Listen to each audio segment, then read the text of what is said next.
Hello everyone, मैं सैयद नियाज अली फिर से आप लोगों के लिए एमपीपीएससी मेंस से रिलेटेड एक और महत्वपूर्ण वीडियो लेकर आया हूं। आज हम लोग जो पिछली क्लास में हम लोगों ने जो देखा था कि जो पुछल्ले शब्दों वाली मैंने क्लास ली है टेलेंडर वर्ड्स वाली, उसमें मैंने आप लोगों को बताया कि किस प्रकार से क्वेश्चन के पीछे शब्द लगेंगे, वो पूरे क्वेश्चन में वहाँ पर वो परिवर्तन लाते हुए दिखाई देंगे। हम लोगों को एक उदाहरण लेना है उसी संबंधित के जो पुछल्ले शब्द हैं, ठीक है। जब वो आते हैं तो हम लोगों को वहाँ पर कैसे डील करनी है। जैसे एक क्वेश्चन मैंने लिया है आज आप लोगों के लिए, सिंधु घाटी सभ्यता के उद्भव के संदर्भ में विभिन्न मतों का परीक्षण कीजिए। वैसे आप लोग बता दूं, मैं सिंधु घाटी सभ्यता का जो उद्भव हुआ है, ठीक है, उद्भव उसको लेकर हम लोगों को देखने को मिलता है कि विभिन्न यहाँ पर मत दिए जाएंगे और विभिन्न मत हैं, ठीक है। तो उसी का क्या पूछा है उसने कि क्या करना है आप लोगों को, ठीक है, परीक्षण करना है या निरीक्षण करना है। आप लोगों को मैंने जब लास्ट क्लास में जब आप टेलेंडर वर्ड से हम लोग डिस्कस कर रहे थे, वहाँ पर मैंने आप लोगों को बताया था कि जब भी हम लोग, ठीक है, परीक्षण करेंगे, ठीक है, जब भी हम लोग परीक्षण करेंगे या निरीक्षण करेंगे तो वहाँ पर हम लोगों को पक्ष और विपक्ष की चर्चा करेंगे। किसकी चर्चा करेंगे हम लोग? पक्ष व विपक्ष हम लोगों को वहाँ पर बताना होता है।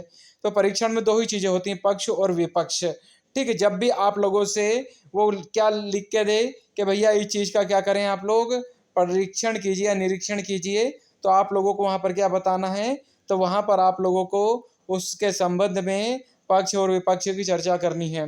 सबसे पहले इसकी प्रस्तावना की डिस्कस कर लें आप लोग, ठीक है। हम लोग के सिंधु घाटी सभ्यता की प्रस्तावना क्या लिख सकते हैं जब इसके संदर्भ में आए, तो यहाँ पर सिंधु सभ्यता का उदय सिंधु उसकी सहायक नदियों के मध्य में हुआ। यह सभ्यता पूर्णतः विकसित नगरीय प्रशासन के रूप में जानी जाती है। सिंधु सभ्यता के उद्भव को लेकर विद्वानों के द्वारा दो प्रकार के मत दिए जाते हैं, ठीक है। दो प्रकार के मत हैं सिंधु घाटी सभ्यता के, ठीक है, उद्भव को लेकर, ठीक है। कौन कौन से मत हैं इनको हम लोग देख लें। एक देसी है, यहाँ लिखा एक देसी है और एक विदेशी हम लोगों को देखने को मिलता है। तो सबसे पहला मत हम लोगों का आएगा, ठीक है, विदेशी मत। मैं आप लोगों को समय समय पे बताता भी रहूँगा कि जब ये इस टाइप का क्वेश्चन आता है तो आप लोगों को कैसे वहाँ पर आंसर लिखना है। देखो सीधा जब क्वेश्चन आए ना, सिंधु सभ्यता के उद्भव को लेकर विभिन्न मतों के परीक्षण कीजिए, तो आप लोगों को देसी और विदेशी दोनों मत वहाँ पर बताने होंगे, क्योंकि विभिन्न मत पूछा ना, मतलब कितने मत हैं। तो विदेशी मत और विदेशी मत में अब सुनना, अब जो विभिन्न मत हैं उनका ही भी परीक्षण करना है। तो विदेशी मत कौन कौन से हैं, तो मैंने क्या कहा, परीक्षण करना है, तो उसमें पक्ष और विपक्ष। तो विदेशी मत में, ठीक है, जो उद्भव को लेकर बात करेंगे उसमें विदेशी और देशी दोनों होंगे। तो एक तो पक्ष में बात करेंगे और एक विपक्ष में बात करेंगे, तभी हम लोग परीक्षण कर पाएंगे वहाँ पर। देखो आप लोग इसमें कि हम लोग कैसे यहाँ पर परीक्षण करने वाले हैं, ठीक है, कैसे हम लोग यहाँ पर परीक्षण करने वाले हैं। तो पक्ष में देखो किन किन लोगों ने सिंधु घाटी सभ्यता के बारे में बात की है। यह विदेशी मत है, मतलब सीधी बात है, सिंधु घाटी सभ्यता को यहाँ पर क्या बताने का प्रयास किया जाएगा, विदेशी। देखो गार्डन चाइल्ड ने कहा कि मेसोपोटामियाई लोग भारत आए और यहीं की जलवायु के अनुरूप अपनी मूल नगरी संरचना में परिवर्तन करके हड़प्पा सभ्यता को जन्म दिया।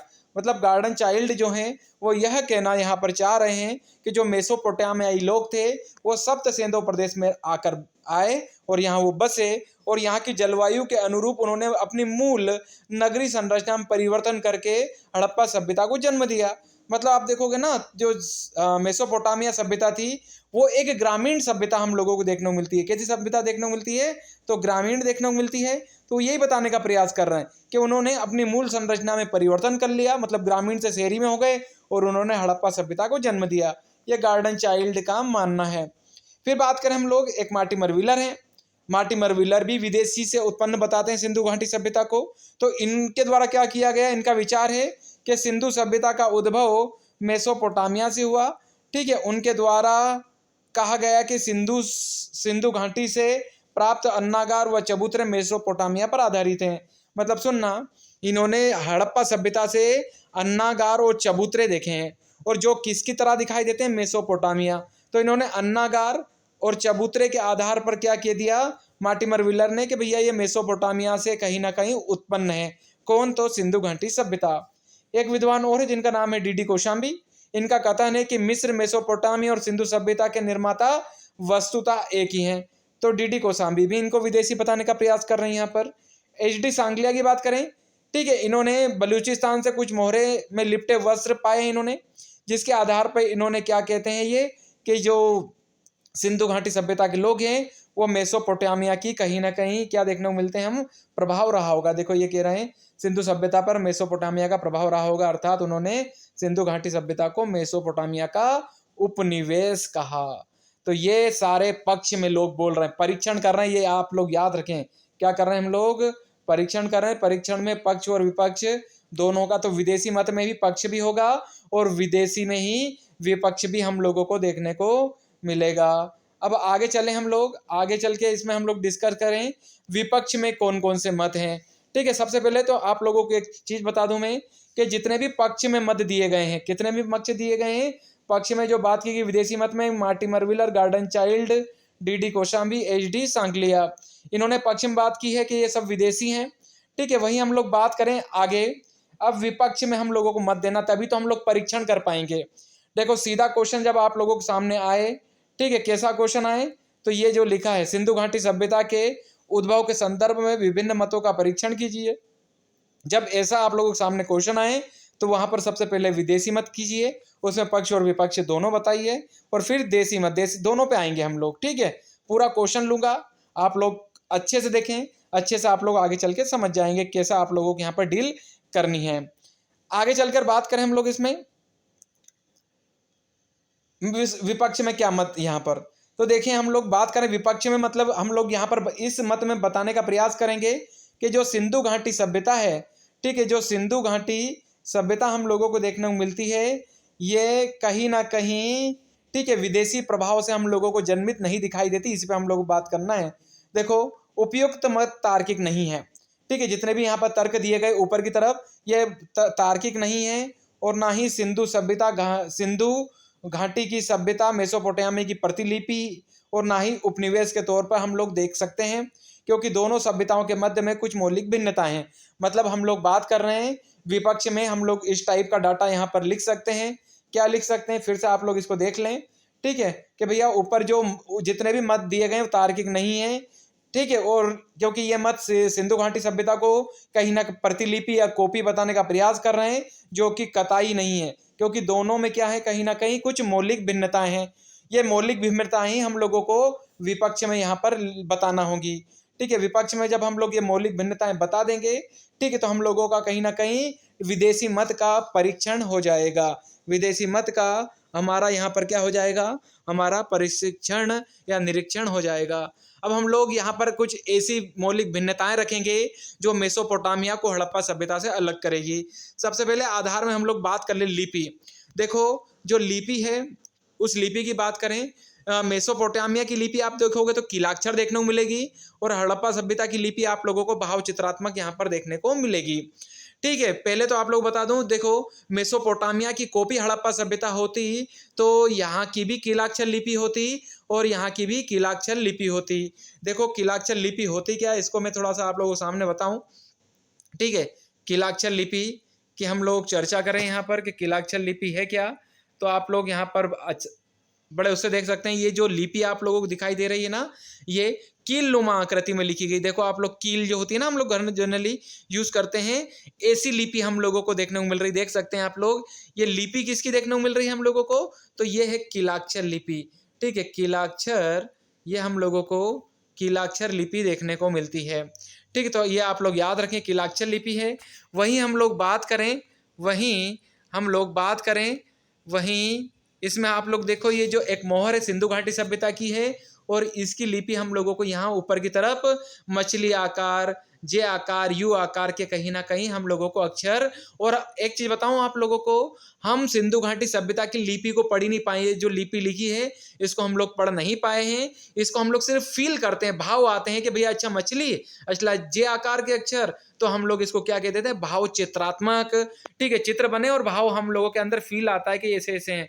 लेकिन यहाँ की आप लोग लिपि देखोगे ना, कीलाक्षर लिपि आप लोगों को दिखाई देगी, और इसको पढ़ भी लिया गया है। तो कॉपी होती ना सिंधु घाटी सभ्यता मेसोपोटामिया की, तो दोनों ही जगह की हम लोगों को क्या देखने को मिलती, लिपि में कहीं ना कहीं समानता देखने को मिल जाती। अच्छा, बीच में एक लिपि यहाँ पर लिखी है, ये मिस्र, ठीक है, ये कहीं ना कहीं हम लोगों को मिस्र की सभ्यता की हम लोगों को देखने को मिलती है। ठीक, आगे हम लोग बढ़े, वापस से हमारे हम लोग क्वेश्चन पे आए। इस पे आप लोग इसमें देख सकते हैं। अब आगे ये तो सबसे पहले हम लोगों ने बात की है, इसमें लिपि, कीलाक्षर और भाव चित्रात्मक हुई। अब आगे चल के बात करें, अगला आधार हम लोग ले रहे हैं यहाँ पर मोहर। ठीक है, मोहर सिंधु घाटी सभ्यता की बेलनाकार मोहर है और यहाँ की हम लोगों को आयताकार और वर्गाकार मोहर देखने को मिलती है। देखो, कॉपी होती तो मेसोपोटामिया की बेलनाकार होती और सिंधु घाटी सभ्यता की भी जो मोहर होती वो कैसी दिखाई देती हम लोगों को, बेलनाकार दिखाई देती। लेकिन देखो, इनकी लिपि में, मोहरों में भी कहीं ना कहीं हम लोगों को क्या देखने को मिलती है, भिन्नता या मौलिक भिन्नता देखने को मिल रही है। लिपि में देखी हम लोगों ने, फिर आगे मोहर में भी हम लोग भिन्नता यहाँ पर देख रहे हैं। अब देखो नगर नियोजन, नगर नियोजन आप लोग देखने जाओगे ना, सिंधु घाटी सभ्यता, ग्रामीण सिंधु घाटी सभ्यता एक शहरी सभ्यता मतलब अधिक विकसित सभ्यता देखने को मिलेगी। वहीं आप लोग देखने जाओगे कि जो आप लोगों की मेसोपोटामिया की सभ्यता रही, ठीक है, वो कम विकसित आप लोगों को देखने को मिलेगी और सिंधु घाटी सभ्यता या हड़प्पा सभ्यता आप लोगों को अधिक विकसित मतलब नगरीकरण आप लोगों को यहाँ पर देखने को मिलेगा और कम विकसित मतलब ग्रामीण आप लोगों को देखने को मिलेगी कौन, मेसोपोटामिया। आप लोग आगे भी कई चीजें देख सकते हैं, इसमें कुछ मौलिक भिन्नताएं। जब आप लोगों को इस प्रकार का क्वेश्चन लिखना है तो आप लोगों को सारी चीजें वहां पर देना होंगी आंसर के अंदर। आप देखो आधार दे रहे हैं ना, कहीं ना कहीं जो अलग करता है, तो पूजा स्थल देखो, मेसोपोटामिया से पूजा स्थल के साक्ष्य, वहीं आप लोग यहाँ देखोगे तो पूजा स्थल के साक्ष्य हड़प्पा में दिखाई नहीं देते। ईंट देख लें आप लोग, ईंट आप देखिए मेसोपोटामिया में कच्ची ईंट है और यहाँ हम लोगों को पक्की ईंट देखने को मिलती हैं। तो ये कुछ मौलिक भिन्नता हैं जो क्या स्पष्ट हम लोगों को करती हुई दिखाई देती हैं। तो ये स्पष्ट करती हुई दिखाई देती हैं कि जो सिंधु घाटी की सभ्यता है, ठीक है, वो पूरी तरीके से हम लोगों को, ठीक है, एक स्वतंत्र व देशी संस्कृति के क्रमिक विकास का परिणाम हम लोगों को देखने को मिलेगी। तो आप लोग जब इस प्रकार का क्वेश्चन आए ना कि सिर्फ विदेशी संबंधी मत का ही परीक्षण कर दीजिए, तो उसका यहाँ पर हम लोगों ने निष्कर्ष लिखा है, इसको आप लोग अच्छे से समझ सकते हैं। ठीक है, सिर्फ आप लोगों को एक चीज बताओ, देसी मत का भी और विदेशी मत सिंगल भी दे सकता है आप लोगों को। सिर्फ विदेशी सिंधु घाटी सभ्यता के विदेशी उद्भव संबंधी मतों का परीक्षण कीजिए तो विदेशी मत आप लोगों का यहाँ पर क्या हुआ है, पूरा कंप्लीट हुआ है। अब आगे चलकर हम लोग बात करने वाले हैं देसी मत। देसी मत का भी हम लोगों को पक्ष और विपक्ष लेके बात करेंगे, क्योंकि यहाँ पे मैं आप लोगों को बताऊंगा कि यहाँ से भी 5 मार्कर आप लोगों के बन सकते हैं। कैसे बन सकते हैं उन्हीं को हम लोग चर्चा करेंगे। सबसे पहले हम लोग यहाँ पर चर्चा करें, पहला देसी मत में पहला मत है सिंधु सभ्यता के निर्माता द्रविड़ थे। पहला ही ये मत है, ठीक है, कुछ लोगों के द्वारा कहा गया कि जो सिंधु सभ्यता है इसके निर्माता द्रविड़ थे। क्वेश्चन भी आप लोगों से मेंस के अंदर पूछा जा सकता है, सिंधु घाटी सभ्यता के निर्माता द्रविड़ थे, इस मत का परीक्षण कीजिए। क्योंकि यहाँ पर पक्ष और विपक्ष दोनों बन रहा है तो वो आप लोगों से परीक्षण या निरीक्षण बार बार पूछेगा कि इस मत का क्या कीजिए आप, ठीक है, परीक्षण कीजिए। तो आप लोगों को इसका परीक्षण यहाँ पर करना होगा। तो हम लोग बात कर रहे हैं, ठीक है, देसी मतों की। अब हम लोग सिंधु घाटी सभ्यता के देसी मत पे आ गए। मतलब हम लोग यहाँ पर बताने का प्रयास करेंगे कि जो सिंधु घाटी सभ्यता बनी है वो हम देसी ही लोगों के द्वारा उसका जन्म हुआ है। तो कुछ लोगों ने यहाँ पर कहा, उसी में हम लोग बात करेंगे। क्या कहा इन लोगों ने, सिंधु घाटी सभ्यता के निर्माता द्रविड़ थे। इसमें पक्ष में हम लोग बात कर लें कि पक्ष में क्या कुछ लोग यहाँ पर चर्चा कर रहे हैं। ठीक है, तो देखें आप लोग, विद्वानों के अनुसार पक्ष में क्या क्या लोग बोल रहे हैं। आर्यों से पहले द्रविड़ रह रहे थे। कहाँ रह रहे थे, तो भैया सप्त सेंधो प्रदेश में। आप सब जानते हैं सप्त सेंधो प्रदेश आर्यों का क्षेत्र है। ठीक है, आर्यों से पहले द्रविड़ यहाँ रहा करते थे, तो इसलिए इसी एरिया में सिंधु घाटी सभ्यता के जो लोग थे वो इन्हीं से बने होंगे। किससे, द्रविड़ों से। द्रविड़ भूमध्य सागरी प्रजाति के हैं, उदाहरण इनके कंकाल हम लोगों को देखने को मिलते हैं। और सिंधु घाटी सभ्यता से भी हम लोगों को भूमध्य सागरियों के क्या मिले हैं, कंकाल मिले हैं। द्रविड़ बने ही किससे हैं, भूमध्य सागरियों से बने। तो यह भी कहा जाता है कि सिंधु घाटी सभ्यता से भूमध्य सागरियों का होना यह बताता है कि जो सिंधु घाटी सभ्यता के लोग थे वो कहीं ना कहीं द्रविड़ होंगे। द्रविड़ों की बात करें, द्रविड़ों के जो कल्चर था, सामाजिक कल्चर, धार्मिक कल्चर, उनके देवी देवता, ठीक है, वैसे ही देवी देवता सिंधु घाटी सभ्यता के हम लोगों को अंदर भी देखने को मिल जाते हैं। तो ये कुछ पक्ष में कुछ विद्वानों ने यहाँ पर तर्क दिए हैं, उसी के आधार पर कुछ अनुमान लगाते हैं कि सिंधु घाटी सभ्यता का जो उद्भव हुआ होगा वो कहीं ना कहीं, ठीक है, द्रविड़ों से भी हुआ होगा। ठीक है, अब विपक्ष में भी हम लोग बात कर लें। विपक्ष में क्या बात करें? ठीक है, सिंधु सभ्यता व द्रविड़ सभ्यता व सिंधु घाटी सभ्यता, ठीक है, दोनों की लिपि में असमानता है। ठीक है, वही बात आ गई, मतलब द्रविड़ से उत्पन्न है तो फिर दोनों की लिपि एक जैसी होना चाहिए, क्योंकि द्रविड़ की लिपि पढ़ ली गई और सिंधु घाटी सभ्यता की लिपि अब तक पढ़ी नहीं गई है, तो लिपि में असमानता है। द्रविड़ ग्रामीण थे और सिंधु घाटी सभ्यता के लोग नगरीय थे। मतलब द्रविड़ ग्रामीण थे तो सिंधु घाटी सभ्यता को भी कैसा होना था, यहाँ पर ग्रामीण होना था, लेकिन ये नगरी है। ठीक है, अब ये इस टाइप का ही सिर्फ क्वेश्चन आ जाए आप लोगों से, सिंधु घाटी सभ्यता के निर्माता द्रविड़ थे, इस मत का परीक्षण कीजिए, तो इसमें निष्कर्ष आप लोग 50 शब्दों में इस प्रकार से लिख सकते हैं। इस प्रकार द्रविड़ों को सिंधु सभ्यता का संस्थापक स्वीकार करना ऐतिहासिक व पुरातात्विक साक्ष्यों के मद्देनजर, ठीक है, मद्देनजर सर्वथा अनुचित हम लोगों को देखने को मिलता है। ये इसका हम लोगों ने यहाँ पर निष्कर्ष लिखा है। फिर से आप लोगों को बोल रहा हूँ, आप लोग इन जो मैंने क्वेश्चन का फॉर्मेटिंग आप लोगों को दी है, इसको बहुत ही अच्छी तरीके से आप लोग देखें और इससे आप लोग नॉलेज लें। ठीक है, चलो आगे हम लोग बढ़ें। अब हम लोगों का अभी देसी मत में ही हम लोग आगे चर्चा करने वाले हैं। एक मत और है हम लोगों का। ठीक है, अगला मत कौन सा आ रहा है हम लोगों का? तो सिंधु सभ्यता के निर्माता आर्य थे, इस मत का परीक्षण कीजिए। यह भी क्वेश्चन बड़ा फेमस है। ठीक है, अब सिंधु सभ्यता के निर्माता आर्य थे, इस मत का परीक्षण कीजिए। फिर से सुन लें आप लोग, मैं मेन क्वेश्चन हम लोगों का उद्भव से संबंधित तमाम मतों का परीक्षण ही चल रहा है, लेकिन उसके अंदर भी विदेशी और देसी मतों में भी जो छोटे छोटे आ रहे हैं ना क्वेश्चन, उसको भी हम लोग कंप्लीट करते चल रहे हैं, जिससे एक पूरा हम लोग क्वेश्चन कंप्लीट यहाँ पर हो रहा है। अब इसमें भी पक्ष और विपक्ष दोनों होगा। तो देखें क्या क्वेश्चन है। सिंधु सभ्यता के निर्माता आर्य थे, ठीक है, इसका मतों का परीक्षण कीजिए। देखो, प्रारंभिक जो आर्य हैं, ठीक है, इनका प्रसार सप्त सिंधु में हुआ। वहीं सिंधु सभ्यता का भी जो मूल निवास स्थान था वो कौन था? सप्त सिंधु प्रदेश था। तो आर्यों का प्रारंभिक क्षेत्र और सिंधुओं का मूल निवास स्थान दोनों में समानता है। इस आधार पर कुछ लोग क्या कह रहे हैं, सिंधु घाटी सभ्यता के निर्माता आर्य रहे होंगे। ऋग्वेद के अंदर इस क्षेत्र की नदियों का उल्लेख है। बिल्कुल, आप लोग देखें, चिनाब को अस्किनी कहा गया, रावी को परुष्णी कहा गया, और भी वितस्ता, विप्सा, तमाम प्रकार की नदियां हम लोगों को ऋग्वेद में देखने को मिलती हैं, और यही नदियां हम लोगों को सिंधु घाटी सभ्यता के लोगों के यहाँ पर भी हम लोगों को देखने को मिल जाती हैं। ठीक है, राजाराम और नटवर झा दो इतिहासकार हैं। ये कहते हैं कि मोहरों पर से घोड़ों का मिलना, ठीक है, किसका मिलना? मोहरों पर से घोड़ों का मिलना सिंधु घाटी सभ्यता की यह बताता है कि सिंधु सभ्यता के निर्माता, ठीक है, कहीं ना कहीं कौन रहे होंगे? तो आर्य रहे होंगे। इन्होंने यहाँ पर इस प्रकार की चीज बताने का प्रयास किया है। ठीक है, अब हम लोगों को इसके विपक्ष में बोलना है, क्या वास्तव में ऐसा है क्या? ठीक है, तो विपक्ष में हम लोग यहाँ पर चर्चा करें। ठीक है, विपक्ष में हम लोग यहाँ पर चर्चा कर रहे हैं। ठीक है, तो दोनों में सबसे पहले बात कर ले हम लोग, दोनों की लिपि में ही भिन्नता हम लोगों को देखने को मिलती है। देखो, आप ऋग्वेदिक जो बात करें या वैदिक सभ्यता की बात करें, वैदिक सभ्यता की लिपि हम लोगों को देवनागरी अर्थात संस्कृत, उनकी भाषा देखने को मिलती है।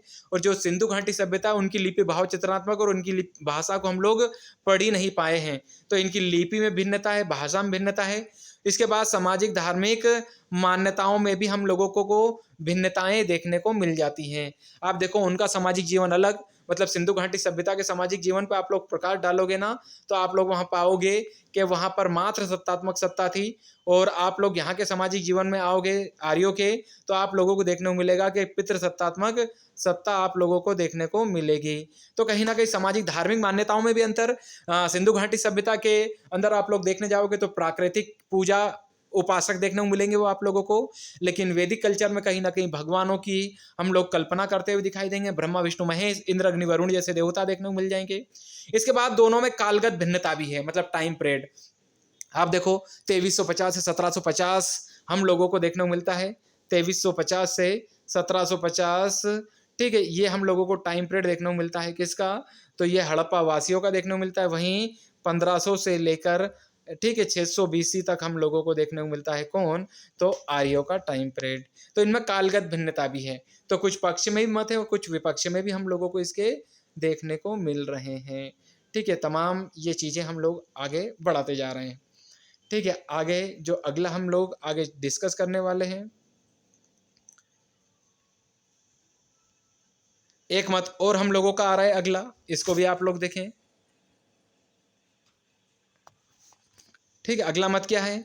तो सिंधु सभ्यता का उद्भव, सिंधु सभ्यता का उद्भव सोथी संस्कृति या सोथी सभ्यता से हुआ। आप लोग देखने जाएंगे राजस्थान से लेकर पाकिस्तान के सिंध क्षेत्र तक हम लोगों को एक संस्कृति देखने को मिलती है, सोथी संस्कृति। इससे भी सिंधु घाटी सभ्यता के उद्भव की बात की गई है। मतलब सीधी बात है, ये ऐसा कहा गया है तो इसके भी पक्ष और विपक्ष दोनों होंगे। ठीक है, सबसे पहले पुरातात्विद अमलानंद घोष और डीपी अग्रवाल सोथी संस्कृति से ही जो प्राप्त मृदभांड है, ठीक है, उनके आधार पर दोनों को समान बताने का प्रयास करते हैं। अमलानंद घोष और डीपी अग्रवाल का मानना है कि जो नरकंकाल हड़प्पा सभ्यता से प्राप्त हुए हैं उनकी समानता सोथी संस्कृति के नरकंकाल के समान है।